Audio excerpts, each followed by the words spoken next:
Hello বন্ধুরা, প্রথমেই বলি আমার চ্যানেলে স্বাগত। আর নতুন আসা বন্ধুরা যদি আমাকে বন্ধু করে থাকো তাহলে প্লিজ একটু নতুন ভিডিওতে কমেন্ট করো, তাহলে তোমাদেরকে বন্ধু ব্যাগ দিতে সুবিধা হয় আর কি, খুঁজে পেতে সুবিধা হয়।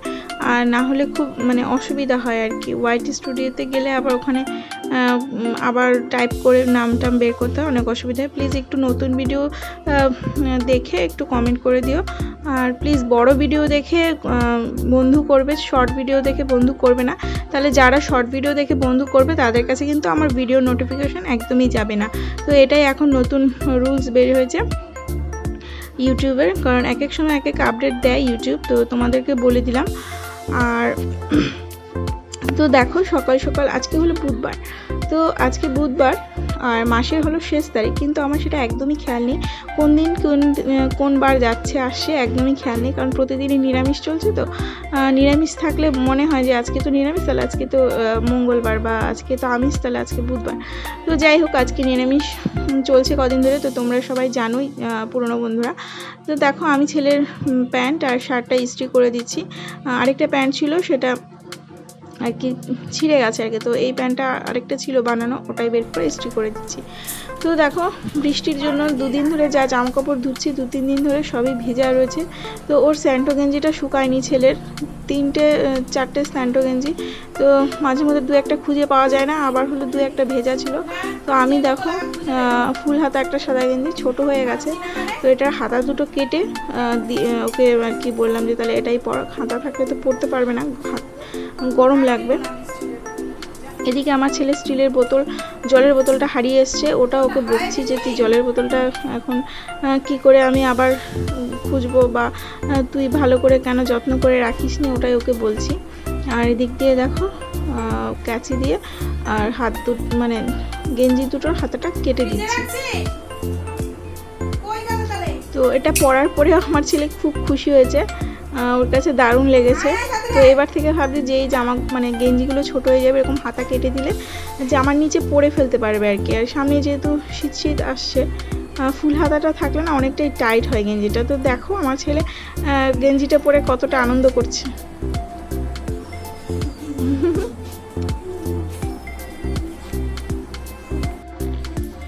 হ্যালো বন্ধুরা, welcome back to my channel our food our life. আশা করছি তোমরা সবাই ভালো আছো আর সুস্থ আছো আর ভালো থাকো। তো আজকে হলো বুধবার, নতুন একটি দিন নিয়ে নতুন একটি ভিডিও তোমাদের সঙ্গে শেয়ার করতে চাইছি। তো প্রথমেই বলে রাখি, অবশ্যই ভিডিওটাতে লাইক করো, ভালো লাগলে কমেন্ট করো, শেয়ার করো, সাবস্ক্রাইব করো, পাশে থাকা বেল আইকনটি নতুন বন্ধু হলে অল প্রেস করে দিও, যেন আমার ভিডিও নোটিফিকেশন তোমাদের কাছে প্রথমেই পৌঁছে যায়।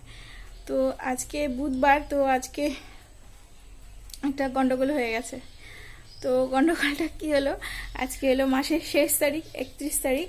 তো আমার ছেলের স্কুল মাসের শেষ তারিখ বন্ধ থাকে, আমার আর খেয়াল নেই। তো সকাল থেকে উঠে রান্না টান্না করে নিচ্ছি, টিফিন করে দিয়েছি। তো তোমাদের সঙ্গে তো দেখালাম জামা প্যান্ট ইস্ত্রি করছি, রেডি টেডি কমপ্লিট, রেডি হয়ে দাঁড়িয়ে আছে। তো ওর বাবা এসে বলছে আজকে তো মাসের শেষ তারিখ। তো গেল, রান্না একটু বাকি আছে, ইচ্ছা আছে সেটাও তোমাদের সঙ্গে শেয়ার করার। তো চলো, দুটো গুরুত্বপূর্ণ কাজ আমি সারতে চাইছি। একটা হলো, যেহেতু আজকে বুধবার আছে, ঘরের ঝুলটা ঝাড়বো। আর বৃষ্টি ভাব একদমই ভালো না ওয়েদার, বৃষ্টি পড়ছে অলরেডি টিপ করে, তাও 2 বালতি কাপড় ভিজিয়েছি। কালকে যেগুলো ধুয়েছি সেগুলো এখনও শুকায়নি। তো দুটো কাজের মধ্যে একটা হলো, এই যে দেখো পাট কাঠি নিয়েছি, কারণ ঝুলঝাড়া ঝাড়ুটা নষ্ট হয়ে গেছে। আর ভাদ্র মাস যেহেতু ঝুলঝাড়া ঝাড়ু আনা যাবে না, তো এটা দিয়েই ঘরের ঝুলগুলো আপাতত আজকে ঝেড়ে রাখবো। আর বাকিটা হলো, বাকি ধোয়া টোয়া কাজটা সেগুলো সব কালকের পরের দিন থেকে, 10 দিন হয়ে গেলে অশৌচের, আমাদের তো 13 দিনের শ্রাদ্ধ, 12 দিনের দিন ঘাট কাজ, তো 10 দিন হয়ে গেলে তারপরে ওগুলো ধোয়া দেওয়াই শুরু করবো। তো চলো দেখতে থাকো, সঙ্গে থাকো। তো এবার দেখো বন্ধুরা, আমি ঘরে চলে আসলাম। এসেই প্রথমে ডান দিকে জানালাগুলো খুলে দিলাম। ঝুলঝাড়া ঝাড়ুর মতো অতটা পরিষ্কার না হলেও যে বড় বড় ঝুলগুলো ছিল সেগুলো বেশ ভালোই পরিষ্কার হয়েছে পাটকাঠি দিয়ে, তোমরাও ট্রাই করতে পারো। তো ঝুল আর আমার ঘরে বেশি ঝুল ছিলও না, কারণ গত মাসেই ঝেড়েছি আর কি। আবার এখন ঝাড়ছি ঝুলগুলো, আবার পুজোর আগে তো আরেকবার ঝাড়া মোছা হবেই। তো এখন যেহেতু অসহ্য চলছে, এর জন্য আজকে বুধবার ছিল, তো আমি ঝুলটা শুধু ঝেড়ে রাখি, বাকি কাজগুলো আবার আরেক দিন করবো আর কি। তো তার জন্য ঘরে এসে আমি এখন ঘরের বড় বড় ঝুল যেগুলো যেগুলো এই পাটকাঠিটা দিয়ে পাড়া যাচ্ছে, আমি সেগুলোই আগে ঝেড়ে পরিষ্কার করে নিচ্ছি। আর এই ঘরটা ঝাড়ার আগে আমি কিছু জামা কাপড় ভিজিয়ে রেখে এসেছি, তো সেটা তোমাদের সঙ্গে শেয়ার করব না, কারণ প্রতিদিন রোজ রোজ কাছাকাছি শেয়ার করতে ভালোও লাগে না। আর বৃষ্টিও পড়ছিল বাইরে, ক্যামেরাটাও মোবাইলটাও বসানো যাবে না।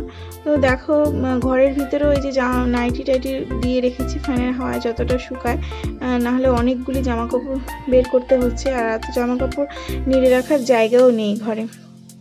তো আজকে বলি, আমার ভিডিওটা যদি ভালো লাগে তাহলে অবশ্যই লাইক করো, কমেন্ট করো, কেউ স্কিপ করে দেখো না প্লিজ, বারবার বলতেও ভালো লাগে না, কারণ আমি কারো ভিডিও স্কিপ করি না।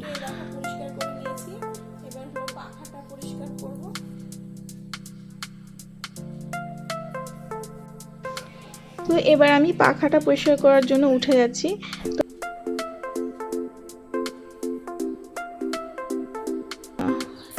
দেখো পাখাটাতে উঠে আমি একটা চেয়ার, বিছানার উপরে একটা চেয়ার নিয়েছি, তার উপরে দাঁড়িয়েছি। তো দাঁড়িয়ে এবার উপরের পাখার যে ব্লেডগুলো আছে উপর নিচে দুটোই পরিষ্কার করে দিচ্ছি। খুব বেশি ময়লা ছিল না অতটা, যেহেতু মাসে মাসে পরিষ্কার করলে অতটা থাকে না। আমি আবার সপ্তাহে সপ্তাহে পরিষ্কার করতে পারি না, যেটা সত্যি কথা। অনেকে করো হয়তো ঘরদোর সপ্তাহে সপ্তাহে পরিষ্কার করো, ঝুল ঝাড়ো, কিন্তু আমি সপ্তাহে সপ্তাহে আমার হয় না, যেটা সত্যি কথা। তো দেখো আমি ক্লিন করে নিচ্ছি পাখাটা। ঝুল ঝাড়াটাই তো মেন, যে বার দেখে ঝাড়তে হয়, শনি মঙ্গলবার কি বৃহস্পতিবার নাকি।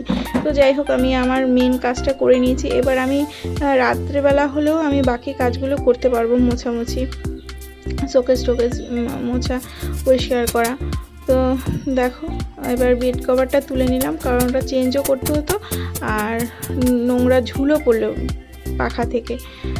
এবার আমি আরেকটা বেড কভার পেতে দিয়েছি। তো কেটে দেওয়ার কথা বলতে মনে পড়লো, আজকে সকালবেলা বৃহস্পতিবার দেখি আমার ছেলে এই চাদরটারই এই যে এদিক দিয়ে যেদিক দিয়ে ঝুলটা রয়েছে বাদিক দিয়ে, সেই দিক দিয়ে ক্যাঁচি দিয়ে কখন জানি কেটে রেখে দিয়েছে, বেশ 4-5 আঙুলের মতো বেড কভারটাকে কেটে রেখেছে। এমন দুষ্টামি করে না, কি বলবো। তো দেখো আমার ঘরটার একদম উপরটা ঝুলটা ঝেড়ে নিচটাও আমি ঝেড়ে নিয়েছি। তো সেটা আর তোমাদের সঙ্গে শেয়ার করলাম না, বড় হয়ে যাবে না হলে ব্লগটা। আর এদিকটায় যে ছোট চকিটা আছে, এটার উপরেও জিনিসগুলো যেরকম থাকে সেরকমই শুধু একটু রেখেছি। আর এবার চলে এসেছি, দেখো আমার একটা সেলাই মেশিন আছে, অনেকে জানো অনেকে জানো না। আর দেখো কত জামা কাপড় যেদিক দিয়ে পারছি সেদিক দিয়েই রাখছি। আর এই মেশিনটার উপরেও অত্যাচার কম হয় না, অনেক জিনিস এই মেশিনটার উপরেও রাখা হয়। তো অনেক দিন ধরে ভাবছি এটা ক্লিন করতে হবে। আর এই যে দেখো কি অবস্থা হয়েছে মেশিনটার, তেল দেওয়া হচ্ছে না, ফিতেটাও খুলে রেখেছি, ছেলে না হলে গিয়ে শুধু ঘোরাতে থাকে, কখন হাতের মধ্যে সুই ফুটিয়ে দেবে। তো মেশিনটাকে ক্লিন করার জন্য আমি একটা পুরনো শপিং ব্যাগ নিয়ে নিয়েছি, যেটা কাজ ব্যাগে কিছু নেওয়া যাবে না, একটু ছেঁড়া আছে আর কি। তো ন্যাকড়া দিয়ে পরিষ্কার করার থেকে এই শপিং ব্যাগটা দিয়ে পরিষ্কার করলে খুব ভালো পরিষ্কার হয়। তো দেখো প্রথমে আমি মেশিনের ফুটোগুলোতে তেল দিয়ে দিচ্ছি, যেদিকে তেল দিতে হয়। এবার ওটাতে আমি আরেকটু তেল নিয়ে নিলাম শপিং ব্যাগটাতে, সেটা দিয়ে এবার আমি ভালো করে পরিষ্কার করে দিচ্ছি ঘষে ঘষে। আর খুব তাড়াতাড়ি পরিষ্কার হয়ে গেছে, আমার বেশি সময়ই লাগেনি, হার্ডলি 10 মিনিট, হয়তো 10 মিনিটও নয় সময় লাগেনি আর কি। তো তোমাদের সঙ্গে পুরোটাই আমি শেয়ার করেছি, যতক্ষণ ক্লিন করেছি সেটাই শেয়ার করেছি, কিন্তু একটু স্পিডটা বাড়িয়ে দিয়েছি, নাহলে তো অত সময় হলে অনেক বড় হয়ে যাবে। তো দেখো পুরোপুরি ক্লিন করে নিচ্ছি, কারণ সামনেই পূজা আসছে, টুকটাক কাজ করতে হবে, নাইটি বা পেটিকোট বা ব্লাউজ যাই কিনে না কেন। তো এটা মেশিনে সেলাই করি। তো এই মেশিনটা কেনার পেছনে একটা কারণও আছে। তো মেশিনটা কিনেছিলাম সেলাই করব বলেই। তো মেশিনটা হচ্ছে আমার ছোটো ছেলেটা যখন অসুস্থ ছিল, তো তখন তো ওকে ডাক্তার দেখানোর জন্য বাবা কিছু টাকা দিয়েছিল, তো সেটা আর খরচ হয়নি। তো কি করব, কিছু একটা জিনিস তো কেনা দরকার। তো ভাবছিলাম সেলাই করব, যেহেতু দুটো সিজার প্রত্যেকে না করেছে যে সেলাই করতে হবে না। এমনি আমি টুকটাক সেলাই পারি, নিজে নিজে করতে পারি, নিজের নাইটি বা পেটিকোট এগুলো সেলানো, বা বেড বালিশের কভার এগুলো আমি সেলাই করতে পারি। তো নিজের কাজগুলো চলে যায়, ছেলের এটা ওটা সেলাই করতে লাগে, বা আমাদেরও কত জিনিস সেলাই করতে লাগে টুকটাক, তো সেটা চলে যায়। আর দেখো এই তেলটা দিয়ে, মেশিনের তেলটা দিয়ে আমি গোটা মেশিনটাকে, সেলাই মেশিনটাকে আমি ক্লিন করে নিচ্ছি। তো বন্ধুরা দেখো আমার ক্লিন করা হয়ে গেছে সেলাই মেশিনটাকে। এই যে দেখো এখন কতটা পরিষ্কার হয়েছে। তো জল তো দেওয়া যাবে না মেশিনের মধ্যে, তো তেল দিয়ে পরিষ্কার করতে হবে। তো নেকড়ার থেকে যদি এরকম একটা ফেলে দেওয়া শপিং ব্যাগ দিয়ে ক্লিন করা যায় তাহলে বেশ অনেক সুন্দর হয় আর ভালো পরিষ্কারও হয়। এই যে দেখো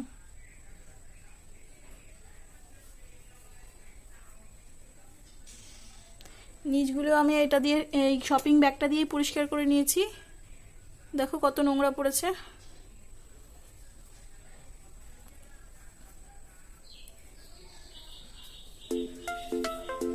দিকটা পরিষ্কার হয়ে গেছে। তো ফিনাইলটা ওখানে রাখা আছে, আমি ফিনাইল দিয়ে পরিষ্কার করিনি, ওটা ওখানেই আছে।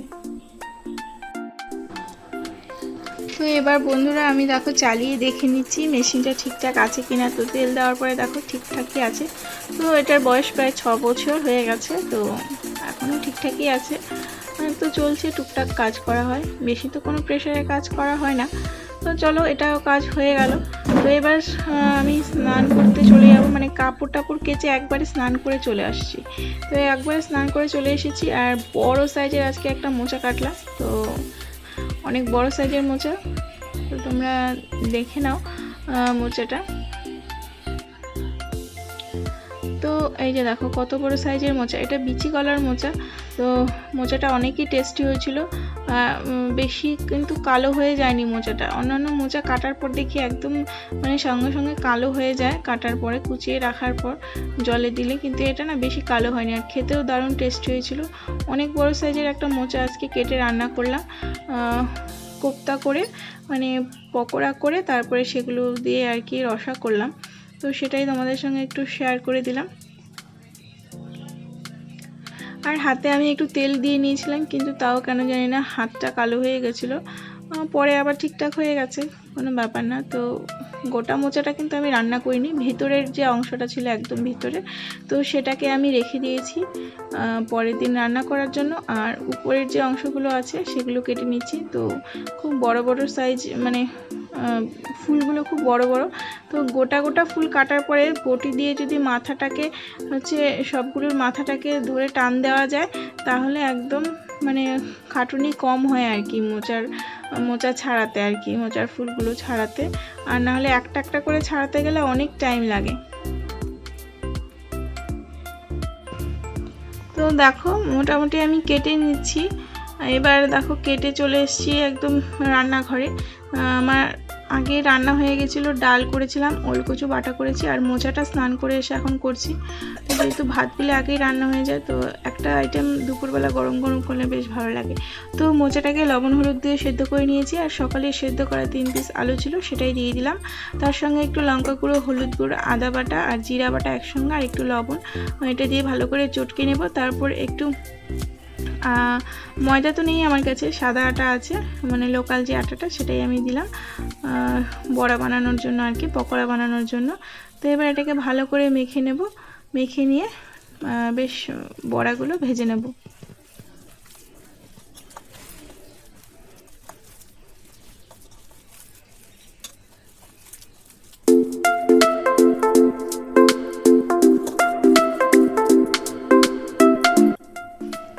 তো এবার কড়াইটা বসিয়ে দিয়েছি, কড়াইটা গরম হয়ে গেছে, দিয়ে দিয়েছি সাদা তেল।